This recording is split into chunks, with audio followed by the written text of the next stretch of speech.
Hi guys, magandang gabi po sa ating lahat. And may nagpo-post po sa Facebook nagtatanong, okay lang daw po ba na walang grupo sa Maxim? Ano bang sagot niyo? Siguro guys is tayo mismo is masagot natin yan. So as of now, napakaraming grupo po pangkat-pangkat sa ating mga drivers na gumagawa ng kanilang grupo, gumagawa ng jersey, and binibigyan po nila ako. Maraming salamat guys, and may mga gumawa pa ba ng grupo dyan? I am willing to receive. But anyway guys, balikan natin yung tanong. Okay lang ba na walang grupo sa Maxim kung magma-Maxim ka? Para sa akin, depende sa'yo. Okay, pwedeng okay na walang grupo, pwede ding okay na may grupo.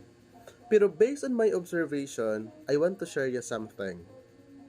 May mga classification kasi tayo sa tao. May introvert, yung kinakausap lang nila yung sarili nila, hindi gusto makipaghalubilo sa iba. Gusto nila parang alone sila, 'di ba? Meron din po tayong tinatawag na extrovert, no? Kung baga yung ibang tao na yung ibang tao sabihin nila makapal ang mukha, walang hiya, yung gano'n. Yung mas nag-enjoy sila pag may kasama sila. Mag-enjoy sila pag may kausap sila, 'di ba? Minsan din is ma-feel din natin na ang sarap ng ating pagkain pag salo-salo tayo. Minsan is nakaka-bored din pag tayo lang. Pero may mga panahon din tayo guys na gusto nating ako na lang muna para mapag-isipan ko kung ano yung gusto pag-isipan ko. May mga ibang tao kasi naguguluhan pag may kasama sila. May ibang tao din, mas gusto nila na nasa ano sila, may mga kasama, 'di ba? Tulad lang din po ibang halimbawa is yung iba pag mag-study sila dapat tahimik. Yung iba dapat mag-study sila maingay. Isa din ako sa sa maingay. During examination is maingay ako. Verbs, an action word, noun, it refers to the name of person. Parang mga ganon-ganon. Ganon ako. Pero yes, balikan din po natin. Okay po ba na walang group? Parang ang tanong mismo is parang nalilito tayo eh. Siguro mas maganda pag tinanong ni sir is alin po ba yung maganda? Dapat ganun sir. Kasi pag tanong mo nga okay lang ba na walang group sa Maxim? Because in the very beginning, pag apply mo ni Maxim, ang yung office hindi nag-require dapat na may group ka or hindi nag-require na dapat wala kang group. So kaya sa tanong na okay lang ba nasasali sa Maxim or magma-Maxim ka na wala kang group, parang di ko masagot. So i-twist siguro natin sir no, para mas maganda. Ito twist natin siya para masagot natin ng maayos and ma-share ko sa inyo ng tama. Siguro ang magandang tanong dyan is alin po ba yung maganda? May grupo or walang grupo? Okay ba? So gano'n no? Ulitin ko, alin po ba yung mas mainam or mas maganda? Yung may grupo ka or wala kang grupo? Well, I have to share you something. Both sides. Ano po ba yung maganda? Benefits and the disadvantage, 'di ba? The advantage rather and the disadvantages. 'Di ba? Yung advantage pag may group ka is makapag-share kayo sa mga techniques, may makapag may maka-inform sa iyo na dapat ganito ganyan. Yun yung basic na advantage pag meron kang grupo. Kaso lang, the disadvantage dyan, pag meron kang grupo, di ba yung mga grupo sometimes forum kasi mag-rides, ganito ganyan, di ba? Yun majority. May ibang mga member talaga na sa kanila gusto lang nila may grupo. Yung iba parang naguguluhan sa grupo. Kaya yung iba umalis, yung mga ganun-ganon. Kasi, pag may grupo ka guys, during sa meeting, nire-require yan nila. Depende sa grupo. Kasi, they want to build empire. They want to build a good foundation sa grupo nila. 'Di ba? they have schedule like this day if possible. Actually, yung mga napuntahan ko na mga grupo yung ini-invite ako, hindi naman nire-required. Pero, just in case gusto mo. Kasi yung iba is single, yung iba feeling single, yung iba is married na, yung iba nasa labas ng bansa yung mga asawa nila. So, depende po sa estado ng buhay. Kasi, yung grupo nila, hindi naman grupo for single, grupo for balo, grupo for married, wala.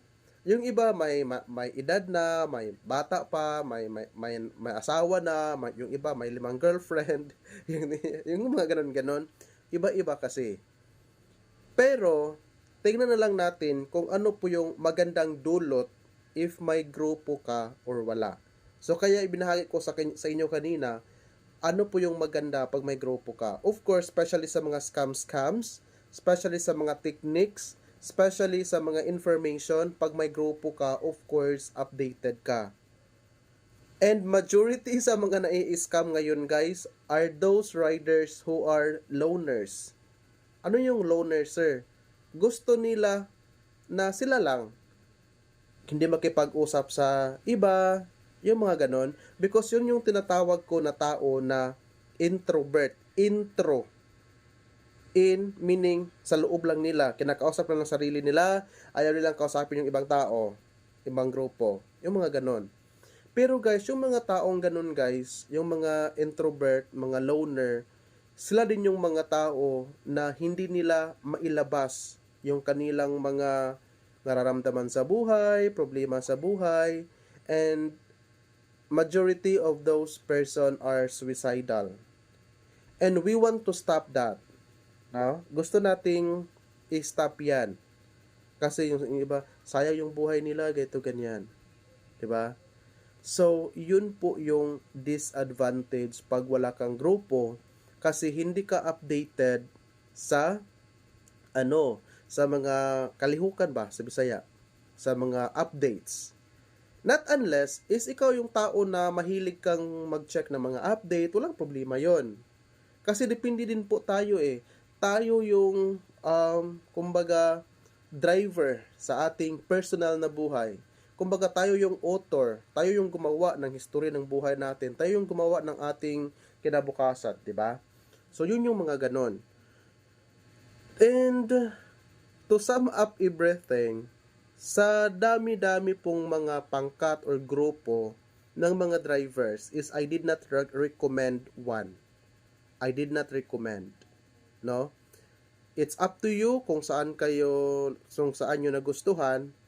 Yung iba may marinig ako na storya na may pa si Sir Chris kay inana pinalabi. Actually wala. Bisag kinsay mo duol diri sa balay pwede. As long as tinarong. And of course kita nga tao is we have the chance also to select or mabilong ta sa mga tao nga feel nimo nga secure ka. Feel nimo nga kanang tinuod sila. 'Di ba? Kaya kita bisag kamo kita mafe-feel natin 'yon, 'di ba? And may makikita kayo na palagi silang ganito ganyan kasi parang sinusubaybayan nila yung buhay ko and they are very supportive, yung mga ganon. And sa mga nabibigay ng mga jersey ko guys, I really appreciate guys, napakadami na ngayon. Napakarami. So I really appreciate. So, yun po. Sana tayo. Kung alin po ba yung maganda, depende po yan sa inyo guys. Pero kung ako sa inyo, kung hindi man kayo mag-join sa mga grupo, at least kung may makikita kayong mga group of drivers, mas okay na makipag-usap din po tayo sa kanila. At least maturuan po tayo ng mga techniques, maturuan din po tayo ng mga sikreto nila, kung bakit ganun yung mga nila, mga income, ano po ba yung ginagawa nila sa buhay, yung paano nila kinakuha yun, yung mga ganun. Dapat magtulungan tayo. Ha? And of course, sa mga dyan, sa mga loners, if may mga problem kayo guys, please pray. Or as long as hindi siya financial, gusto niyo po ng advice, huwag po kayong mahiyang lumapit sa akin guys. If advice lang, is I pray na I want to be a good example. I want to be a good advisor to everyone. Please lang, Wag po kayong magdesisyon sa buhay ninyo ng masama. If you really have problem is I am open.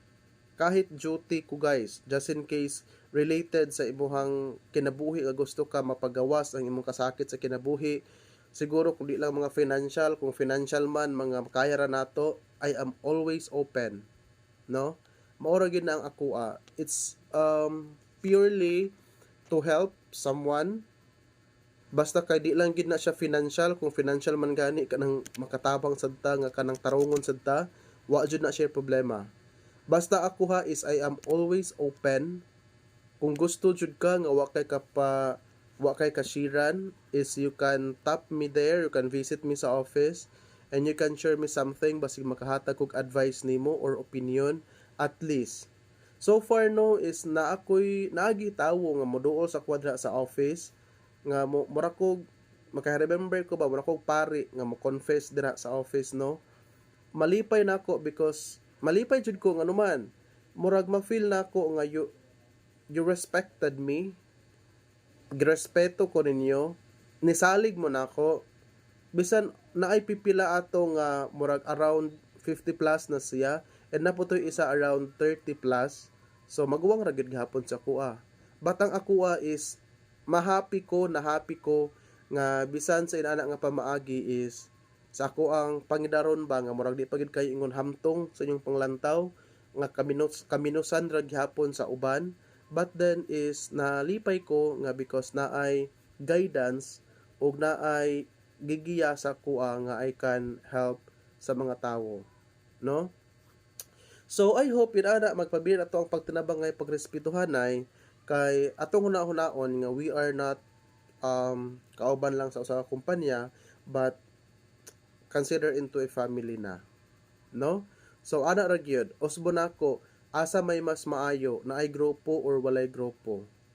So naara jud na nato guys kay kita may nakahibaw sa tong kinabuhi, kay kita man gay authors tong kinabuhi kung asa ka feel nimo nga mas ganahan ka kay ang uban man good para sa ilaha ang grupo ristorbo silang kinabuhi because mura sila kanang inaana ba nga gusto sila na asli lakawlain pero required nga naay inani usahay mahamper sila, so that is why ang uban decided sila nga walay grupo something inaana. But again sa Maxim walay never gyud gi-require nga naa kay grupo, but we respect group of riders who created group. Ang importante the group is para sa kaayuhan o para sa pagtinabangay sa atuang company, no? So mao ra gid na ko ang gi-wish, mao na ako ang gi-pray og magpabilin ta nga naay maayong foundation. Og I hope ang grupo nato guys dili pod na ang atong grupo is if possible mahimo natong sample para sa mga maayo. I was one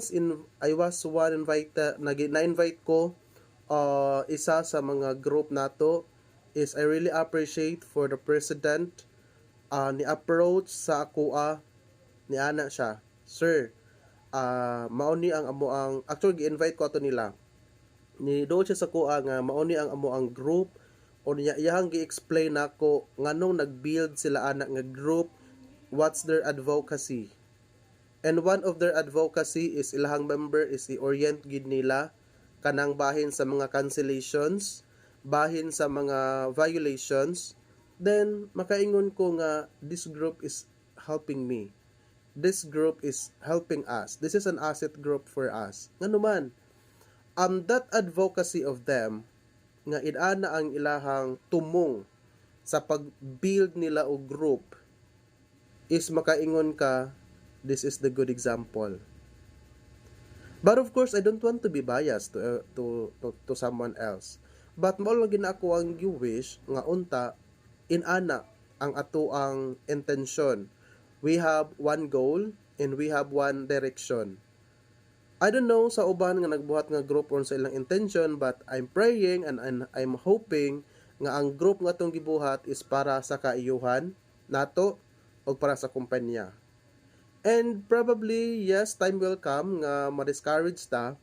Time will come nga mo change ang ato ang mind that is normal because we are just human and we are subject to commit sins. And we have a changeable mind also. Kaya di man ta perfect, di ba? Pero ako lang gihan niyo is gusto ko nga magpabilin ta nga mahimo gapong good example regardless if naakada ang company or wala. Ang ako alanghan niyo is magpabilin ta og dili nato himuong rason nga atong binuangan ang company kung asa ta minsan na nabuhi. 'Di ba? So, if you have more suggestion, if you have more like information nga ma-add, please comment down below and I'll be creating contents about it.